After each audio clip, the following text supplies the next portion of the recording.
Welcome back, everyone. It is Brooke Chan-Fiki here, founder of LegaSHE. Another fabulous installment of CRE Conversations for All is about to begin.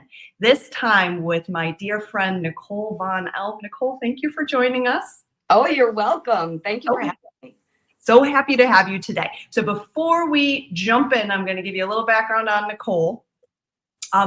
And also mention that if you want to know anything about LegaSHE at all, please pop over to LegaSHE.com. This series of podcasts and lives, excuse me as I cough, this series is all about educating sophisticated individuals on the niche space that is commercial real estate. So whether you know commercial real estate already or you don't, it doesn't matter. We're here to talk openly, to honor where you are in your learning journey, and to also showcase real humans in commercial real estate because the space is huge. Those of you who have followed along in my newsletters and the lives, you know that I talk about 4 different verticals. We talk about owners who own buildings, matchmakers, brokers, capital providers, and service providers. So today we're going to dig in with Nicole on the capital provider space, specifically lending. So Nicole, oh my gosh, Nicole has 30 years of experience, 30 years, so much amazing experience across banking, lending, where you're working one-on-one with clients, and portfolio management, which is a really incredible thing I want to touch on so that folks can understand how big the commercial real estate space is. But in addition to Nicole's professional background, she also loves hanging out with family and friends and gardening and reading, and she's a real human being who's going to tell you a lot about her real experience over the last 30 years, 16 of those in commercial real estate. Am I right? Yeah. So she's going to tell you a little bit more about her background, but I want to touch on something that I think is really important, because I think for those of you who find analyzing just one building challenging, we have to also make space and talk about the fact that there are some people who zoom up 30,000 feet and look at portfolios of buildings. And this is a very different lens that you're going to look at commercial real estate through. And being able to speak with someone who has experience not only in the one-on-one space with clients, but also has experience thinking about how is interest rates changes in the world going to impact the whole portfolio, or geographic location issues, or trends in commercial real estate. That is a different lens through which you view commercial real estate, which is typically a lens that a portfolio manager will have. And so when you think about commercial real estate, most of us think about one building, one client, one building, one owner. But really, you need to also know that there are these amazing human beings, these unicorn human beings, who understand the breadth of commercial real estate in an aggregate, not one-to-one, but at a portfolio level. And Nicole has that specific experience, which is really fascinating and awesome to dig into. Because commercial real estate is so big, I think it's really important that we say that there's tons of roles. Your job with us today is just to learn. Just plug in with us and learn. And Nicole is going to tell you she's going to give us some education. She's going to tell you about what she's experienced as a woman in commercial real estate for a big part of her career. So let us jump in and get started. Nicole, are you ready? I'm ready. Let's go. Fabulous. So I'm going to start with a question that to us is something we interact with all the time, but to others, it feels kind of like a black box. And so that question is, you've sat in a lender, you've sat as a lender, so you've worked one-on-one, you've worked in portfolio management where you're looking at the whole portfolio of all the loans. Why do lenders offer different terms? Why do they do this? For somebody who's coming into the space, it's very confusing that they can't find one set of terms somewhere. Why is there no standard? How does that work? So there's so many different ways that lenders can look at commercial real estate. And banks in particular, which is where my experience is, they're sometimes restricted by certain regulatory environments. They're restricted by capital. They have internal policies. And so all of these things kind of drive the way in which they view deals, and the way that they manage deals, and what their interests might be. So, starting at a high level, banks have internal risk tolerance, which is kind of driven by their capital levels, their liquidity levels, the stress testing that you hear about in the market that banks have to go through, how much earnings they have, what their retained earnings are. So a lot of it is driven by their balance sheet, and how they fit in the regulatory world and where their risks are. So these kind of put constraints on where lenders might be able to go based on their company's parameters that they're laying out there. They have internal profitability hurdles. There's different performance metrics that might be important to one lender that's not important to another lender. And you might move into the space where one lender is a collateral lender and they're focused solely on the value of the asset that's being pledged for the loan, or somebody who is a cash flow lender where they're more concerned about the income stream coming through the property and its ability to repay the debt. You have banks that are specialties in certain areas. So maybe they're more likely to view a construction loan differently than a stabilized asset. Big banks and little banks, how the decision making occurs. Big banks might be more transactional. So they're looking at one-off transactions and analyzing them independently just based on the metrics of that transaction, where a smaller community bank might have less regulatory restrictions. So they might have a little more flexibility in how they do things. And they might be more relationship driven. So even though there's a transaction that might feel real risky, when you completely buy into the client and their vision, you might provide a little more flexibility and take on more risk in a transaction like that. The market conditions could change where your lender is located, where your asset is located. So there's so many different things that every lender has to comply with and take into consideration. And these things could change from lender to lender, which is why your loan terms could be different. Can I ask a question, Nicole? Yeah. Actually, there's what's percolating for me, and you tell me if this jives with the way you think about it.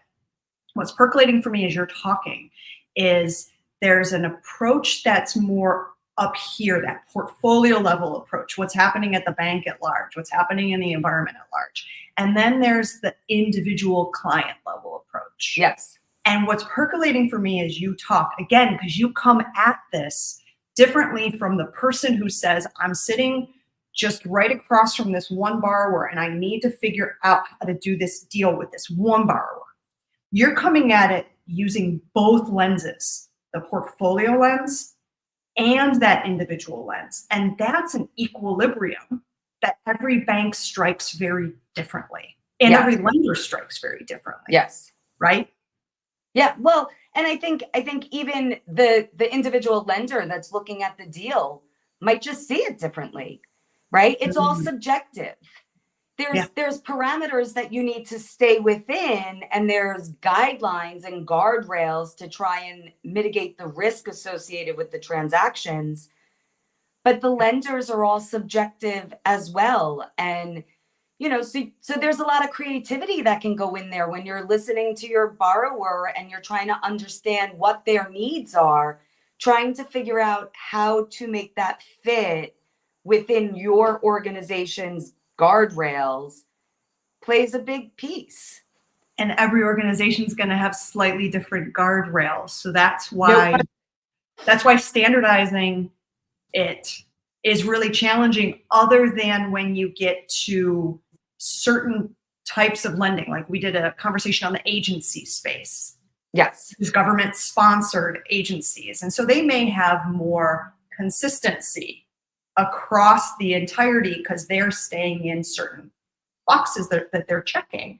And so Yes. therefore the terms can be more consistent, versus someone who's more granular because they're community focused and they're on the ground and they're creating a very bespoke structure for someone.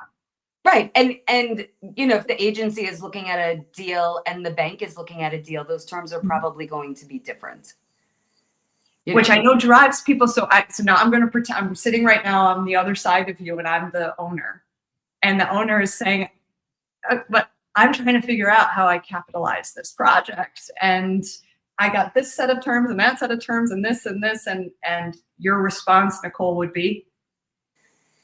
Becomes about what's most important to them.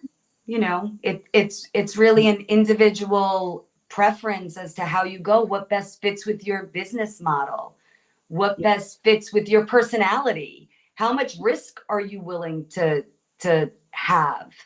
You know, there's all these other influences that affect what the best deal is for each client. You could put the same case study in front of multiple developers and they may all pick a different way to go based on how they view what their vision is. Yeah, that's a really fair. I hadn't even thought of it that way. You open it up differently, which is each person sitting across from you is their own person. Yeah. And so what drives one might be a certain set of terms, and so you have to be prepared with a menu. You have to know what's going on at your organization and then figure out the menu that actually appeals to that one person. Absolutely. Look, I've worked with borrowers who had no issue putting their full guarantee on every single thing that they did, because their view was their business represented them. And so they were going to make good on whatever it was, regardless. So they had no problem signing on personally to every asset. I've worked with other borrowers and developers who that is the last thing they want to do is sign on personally. They will pay a higher rate in order not to have that personal liability.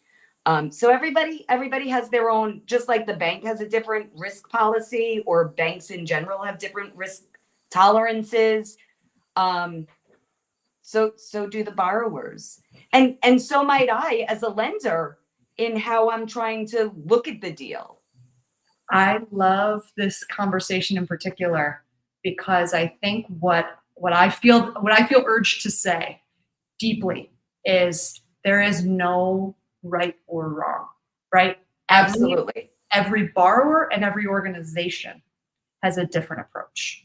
And that is neither here nor there. There's no judgment associated, right? Why a debt fund structures certain terms and a bank another set of terms and a credit union another set of terms is fully reflected in their ethos and the way that they approach that product, and not because one is better, worse, or more important than the other.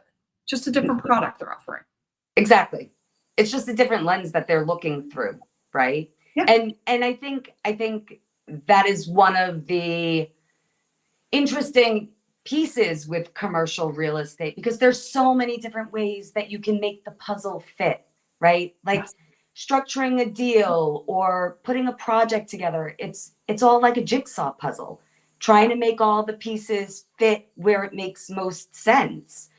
You know, so when you're talking with your borrowers, your developers, investors, really listening to what's important to them, what drives their business. If you can really actively listen, it makes that job so much easier because you can hone in to those few pieces and structure around it, but you can get to the things that are most important. I can't help myself but actually flip really quickly, and we'll bop around a little bit, Yeah. but you said something that I want to pick up on, which is sort of understanding the person sitting across from you. So one of the questions I love to ask folks as we're talking, because this show is about real. This show is not about, let's rattle off some statistics and, go through fact-based, here's how to underwrite a building, here's how to look at a, we don't do that here. We're happy to do it if someone really wants us to do it. But we actually want to dig in more to the nitty-gritty of the people who are in the commercial real estate business. So you just mentioned how you show up. I show up, Nicole shows up across the table from someone and says, I need to get to know you. Yes. Talk to me more about that, about your sort of way of being in commercial real estate. You've had lots of different hats. You've had, which is amazing, because in commercial real estate, it's important to be able to see the breadth of the industry. If you've only ever had one hat, it's hard to know how other lenses are used. Yeah. So talk to us a little bit more about your approach and sort of how you said you loved relationships. How does that look to you? So I think every relationship is different, right? It's based on personality. I think coming into the real estate world, I kind of had this bias, if you want to call it that, I was a young single mom and broke, and I'm trying to connect with these very wealthy individuals. And, do I have to put on this persona and pretend to be somebody, right?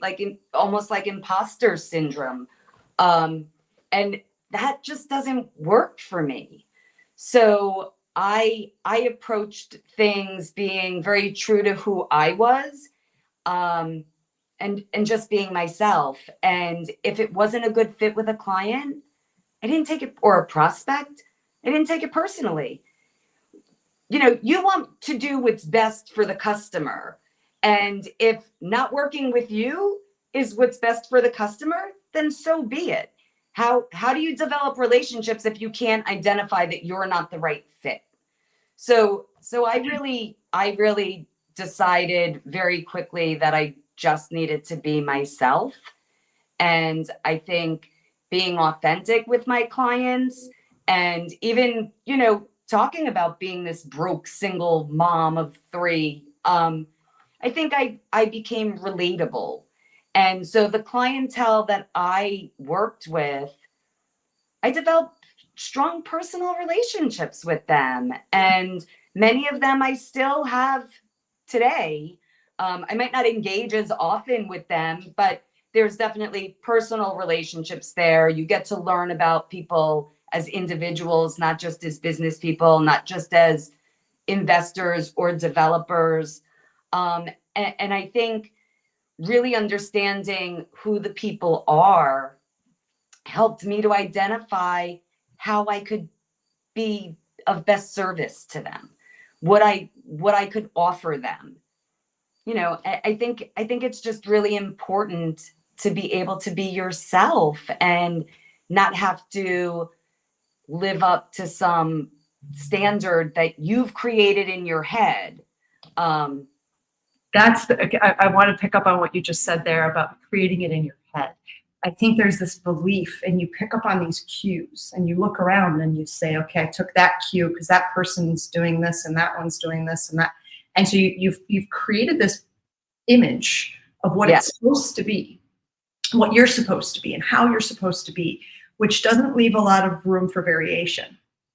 Right? You just sort of have this image. And then you spend your time, if you're wearing your mask, you're spending your time trying to live up to this expectation of this image, but your reality is different.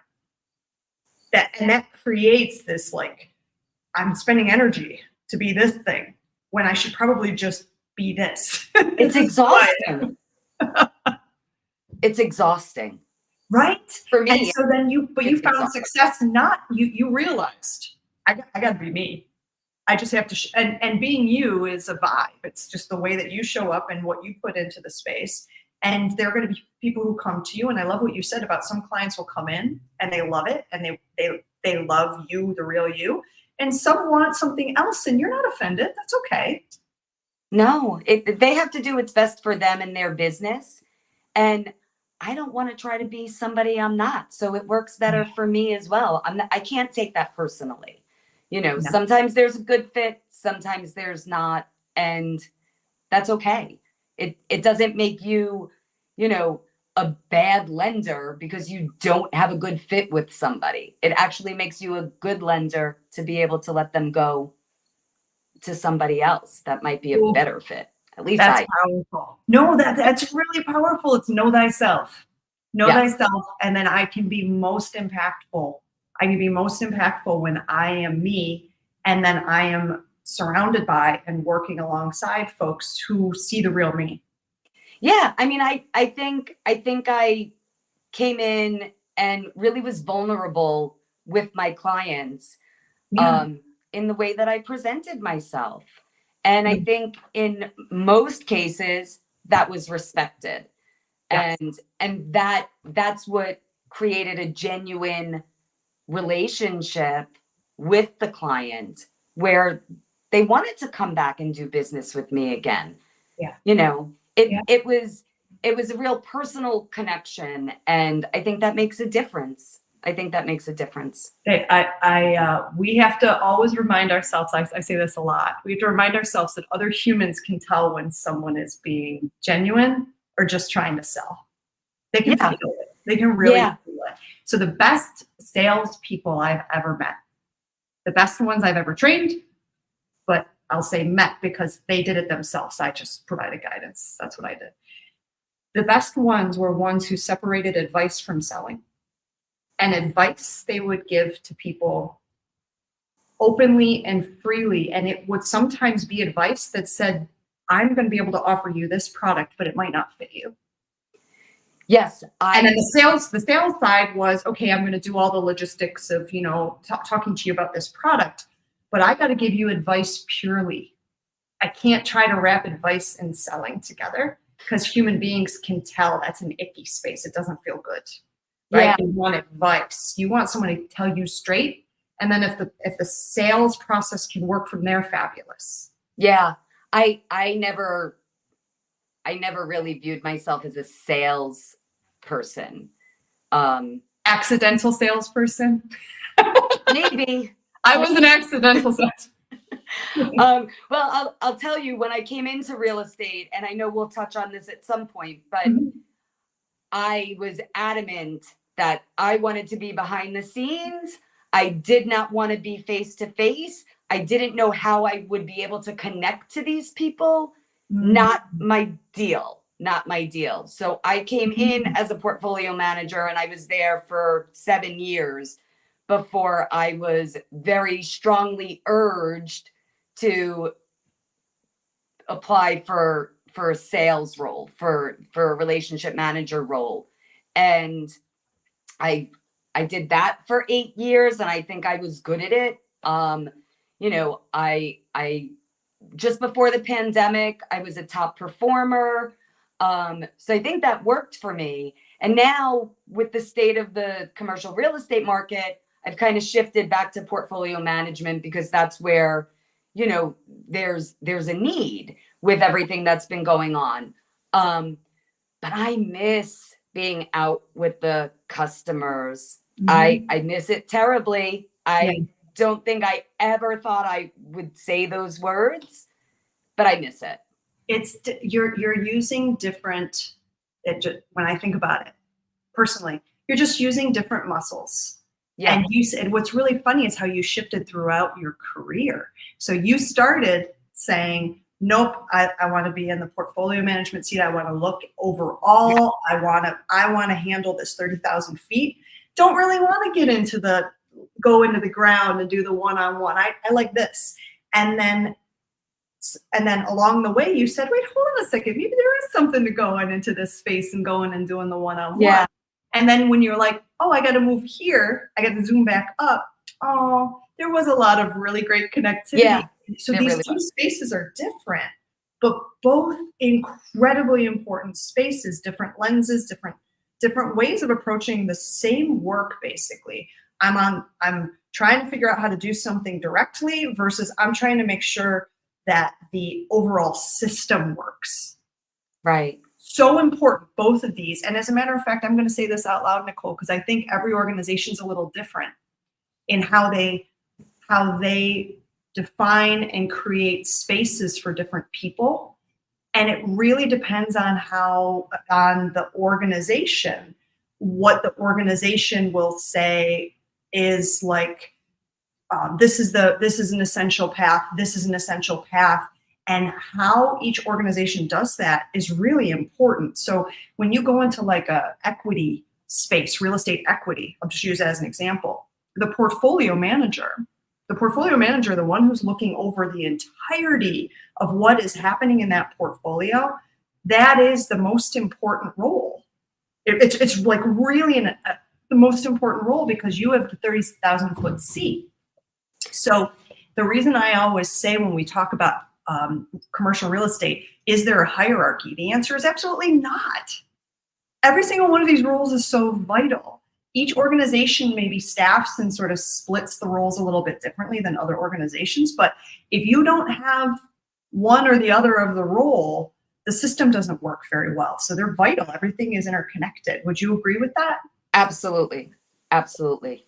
You know, you can't be all of those roles as one person. You just can't. You lose sight of what's going on. Yeah. So, you know, it's really important to have, you know, the lender who is the face of the capital provider, right? Mm-hmm. The face of the bank, who's out there kind of networking and trying to understand the market and find the opportunities and meet the people and develop new relationships. They're like the cultivator, right, Mm-hmm. of everything. And then you have the portfolio manager who's kind of making sure the system is running correctly behind the scenes, making sure that the risks are where they're supposed to be. They're protecting the bank's assets. Mm-hmm. Is what they're doing, right? And so like when you talk about the equity space, of course the portfolio manager, they have to be the most important because it's all about returns at that level. Yes. Right? That's the primary focus. Exactly. So depending on, you know, and I think, you know, as the bank, you're a service provider, you're about more the transactions and the relationships and keeping the business churning. On the equity side, you're really about making sure that you're getting the most bang for your buck, right? So it's different ways that the different pieces of capital come into the project is going to drive what is most important and how those roles fit. If I could offer just a point for everyone who's listening in, who's saying, how hard is it to be a real estate owner? This is the moment where hopefully everyone says, it is really challenging because you have to manage all of the different relationships. You have to manage the equity relationship, you're managing the debt relationship, you're managing the brokers you're working with, you're managing the building itself, right? So there's a lot in real estate ownership that often is glossed over. Gotta look at me. My English is not working very well right now. That's all right. It's often glossing over. It's just us. It's all good. Yeah, it's just us and all of our friends on the internet. Hi everyone. I can't speak today. So you have this belief that it's all quite straightforward because you're just running a building, but you're actually kind of a one-arm paper hanger who's managing all of these, or a puppet. You're managing all of these different relationships at the same time with different drivers and different needs. And so my question for you, Nicole, is how did you decide you wanted to be in this space? It's so big. There's so many different places you can go in commercial real estate. How did you find yourself in it years ago? It was by accident. Wow. It was never something that I had considered. So I won't go too far back, but I started at a small little bank as a teller when I was 19. Wow. And had just kind of gone back to college and worked there while I went through school, and really decided I wanted to be an educator. So I have my bachelor's in psychology. I have a minor in education, but I lost the hearing in my ear. I had a virus attack the nerve in my ear, totally deaf, and realized that there was no way that I could work with little kids. And so now I've been in business for 8 years. Let me just pursue an MBA. I'll just do that. Let me just give myself a master's in business administration. It's quite easy. Yeah. So I did that while I was having children, pregnant, 3 kids, put myself through grad school. Wow.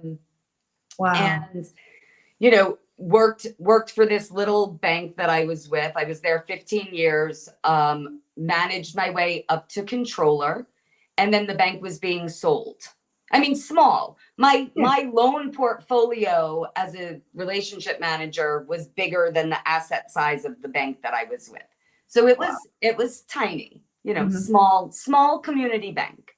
But so at the time, coincidentally, one of my former colleagues had a position, a portfolio manager position opening up on the real estate team that he worked for, and kind of brought me through. And, fortunately for me, they liked me enough. They decided I had no real estate background. I had no portfolio management background.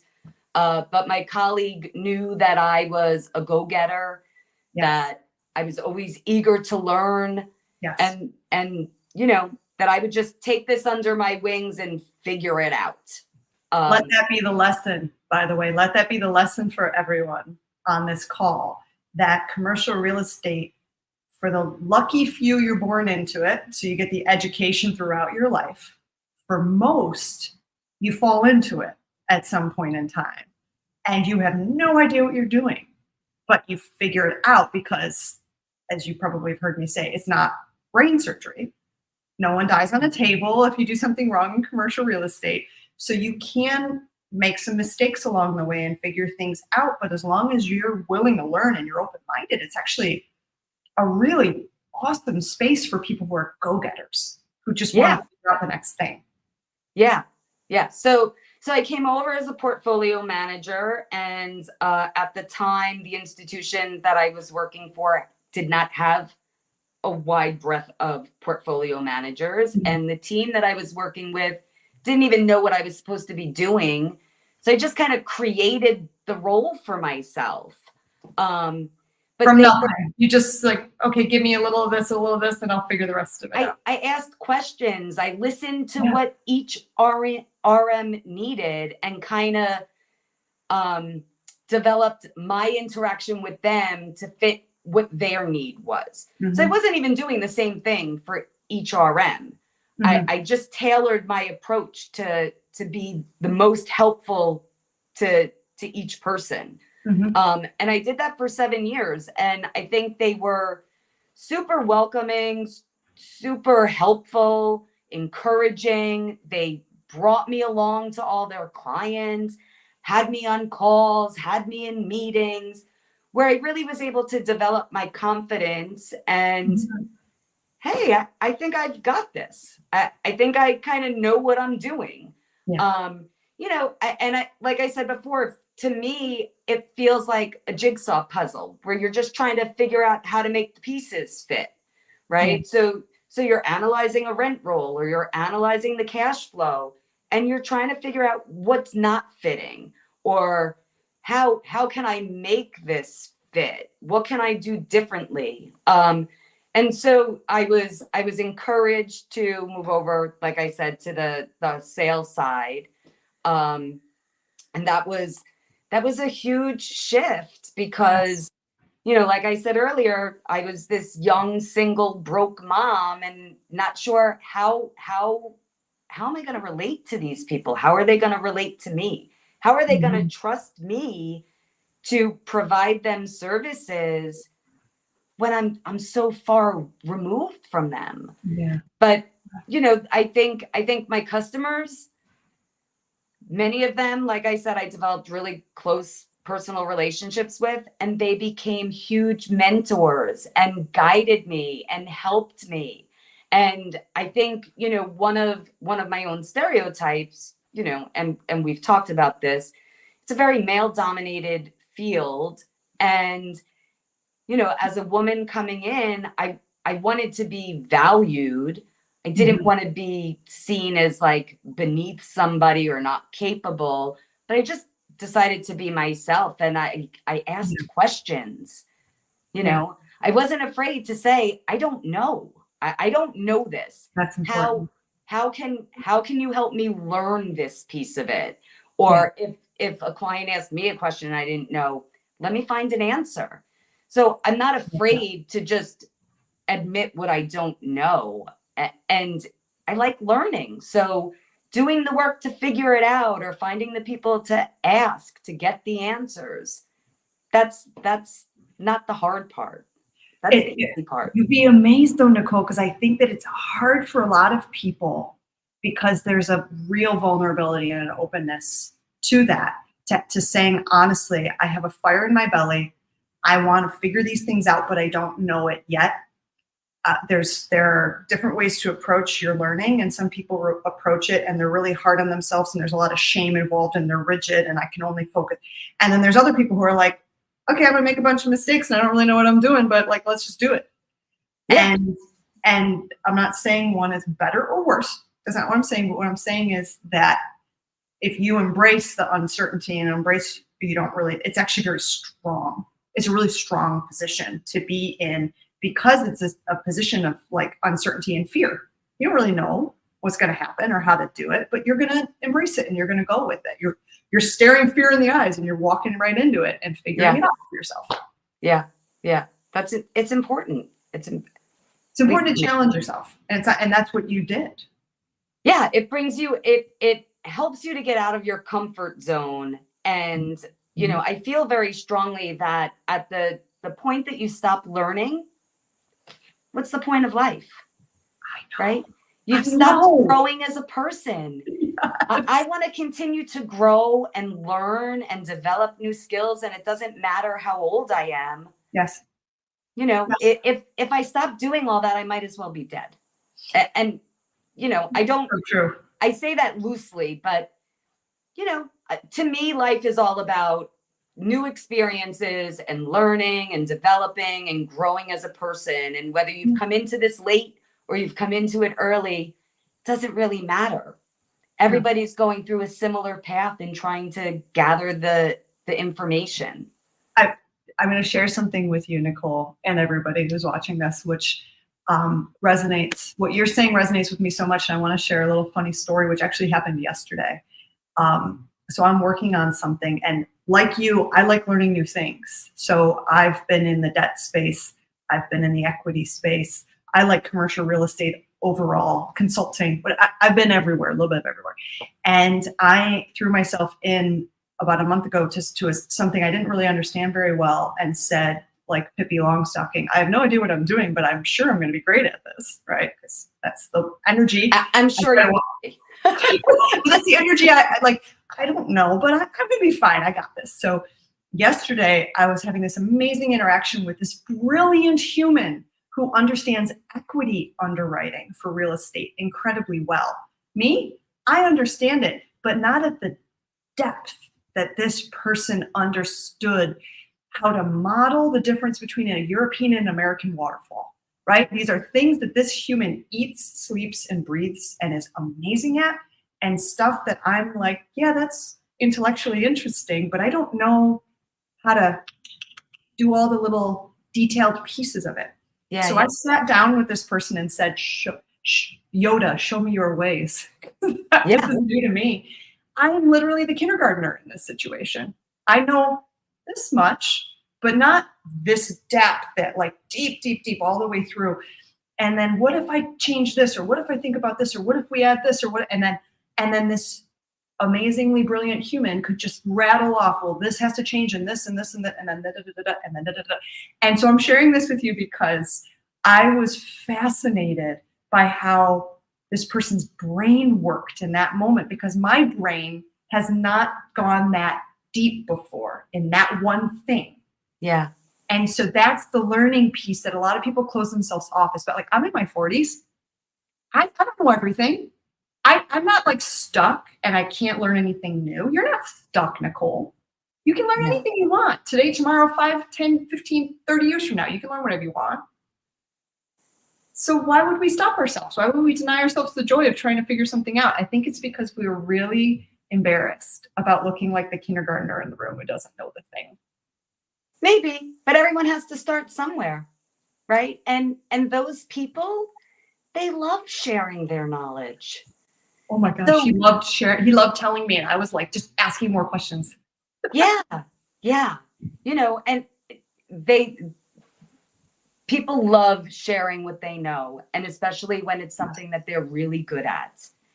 They want other people to be successful. It's not that they don't want other people to be able to accomplish what they have.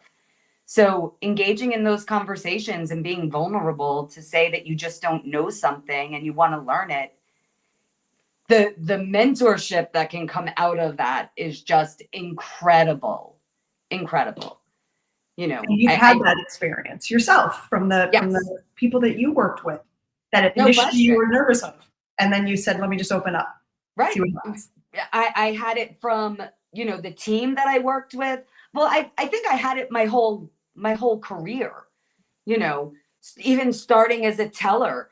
I mean, I was a high school dropout. I started as a teller, went back to school, and the CFO, I started with him in the branch, and he brought me through to when the little bank was sold.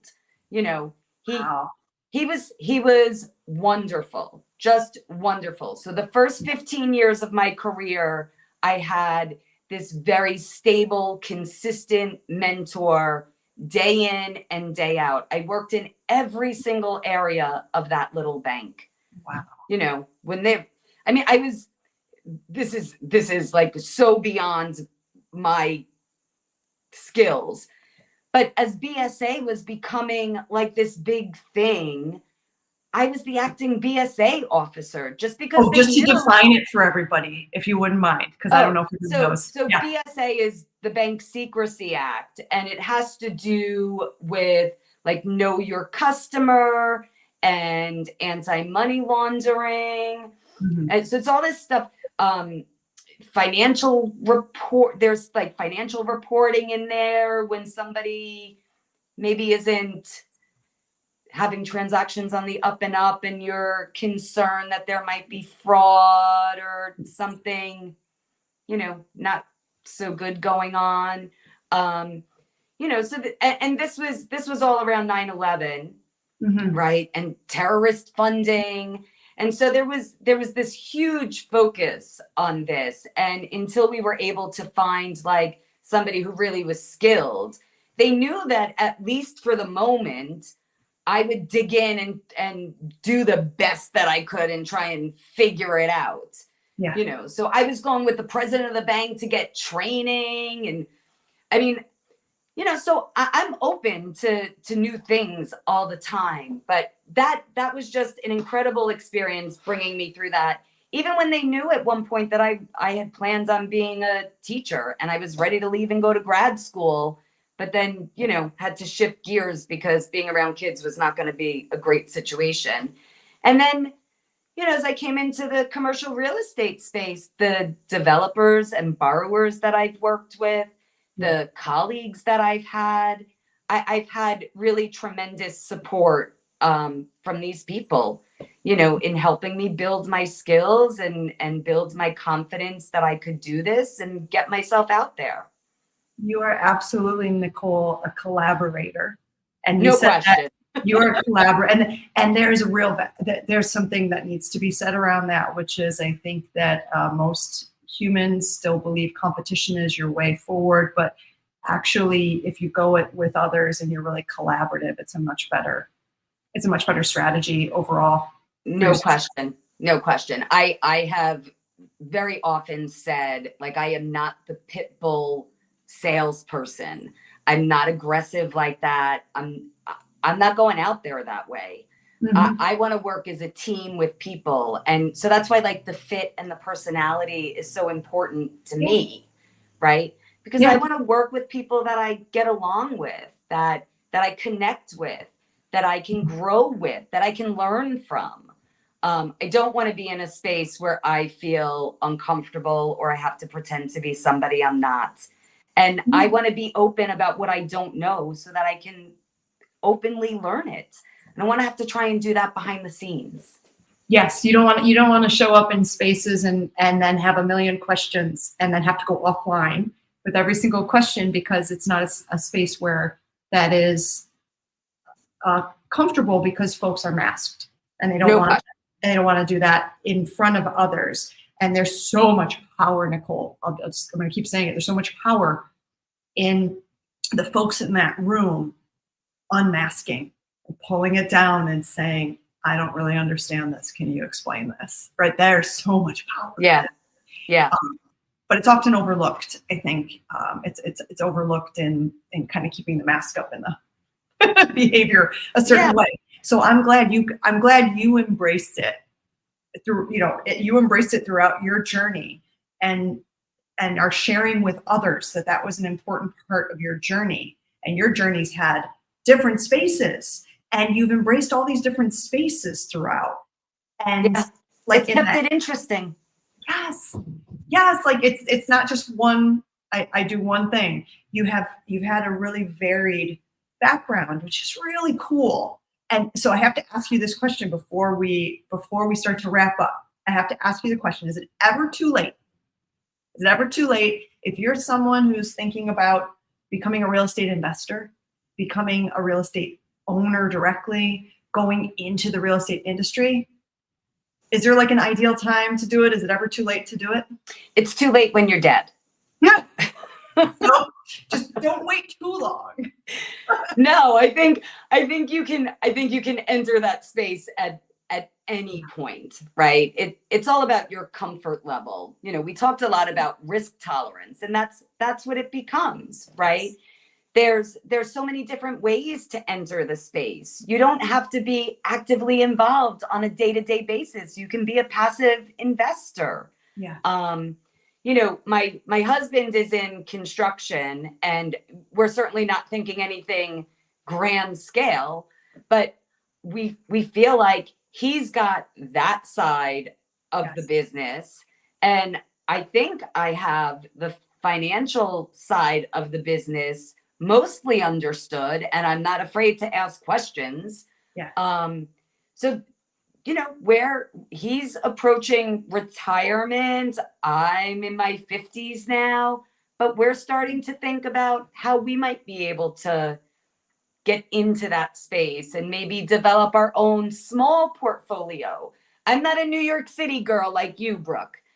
It's okay. I am very much my small little market, but we're considering those things. I think real estate, like there's different ways of looking at real estate. We've talked about this. And then the local real estate, knowing your own backyard is so powerful. So yes, I happen to know my backyard, but your backyard is just as awesome. And your backyard, right? And so there's you need all of those places. We need places to live. Last I checked, our multifamily housing, we're so undersupplied. It's actually shocking, and that's a combination of laws, and return profiles and interest rate. Like there's a whole bunch of reasons why that is the case. Yeah.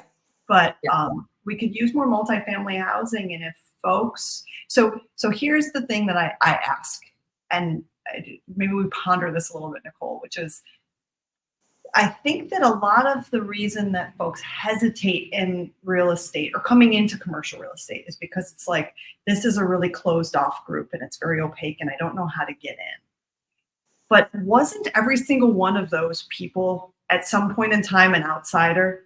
Again, unless they were lucky enough to have it spoken about at the dinner table from the time they were 6, 7 months old, right? That held aside, there are plenty of people who come into the space who probably felt a similar vibe and said, "Ah, heck with it, I'll do it anyway." Yeah. Go on LinkedIn. My feed is now filled with people who shifted careers mid-career and are in that space, whether they're syndicators or investors or they're the developer. Yes. And many of them started with some small residential property. So you can always get into that space, and there's so many resources online. Just like what we're doing here, trying to help Yeah. with more understanding. And to your point, there's so many ways you can do it. You can do it No yourself. question. You can do it by piggybacking off of somebody else who's learning. One of the big takeaways from a recent CRE Conversations for All calls was trust. Having trust and building a trust relationship with somebody else. So if you're going to do it yourself, it's one thing. Some folks say, I don't want to do this myself. Again, in order to be the owner, I have to think of all the debt and the equity and all of the regulation and all of the legalities, right? I got to go through all of that work myself. Maybe I need a friend who's doing that, and I'll put some money with the friend, and the friend will do that, and that will be their full time, and I'll create some income or wealth generating. Maybe it's not income. Maybe I just want a little piece and I want to be able to drive down the street and say to my kids, we own a little piece of that building. That's fine too. Right? Yeah. No question. No question. Well, I'm excited for you in the potential new adventure. It's as you think through the future. And the nice thing about the world today is we've all realized we can have 10, 11, 12 lives. And some of them run concurrent with each other. I do this and this, right? That's it feels like there's so much more optionality today than in years past. No question. Yeah. And I think a lot of it is because there's so many more resources out there. You know, like that was one of the questions that you had with Allie, right? About whether you would want to be a developer now or so many years ago. But you know, there's so much information at your fingertips now, and there's lots of opportunity. And the market right now, there could be tremendous opportunity coming. I think you're right. And on that note, I'm going to say, is there anything else, Nicole, that you'd like us to chat on? Anything you'd like to share before we wrap up?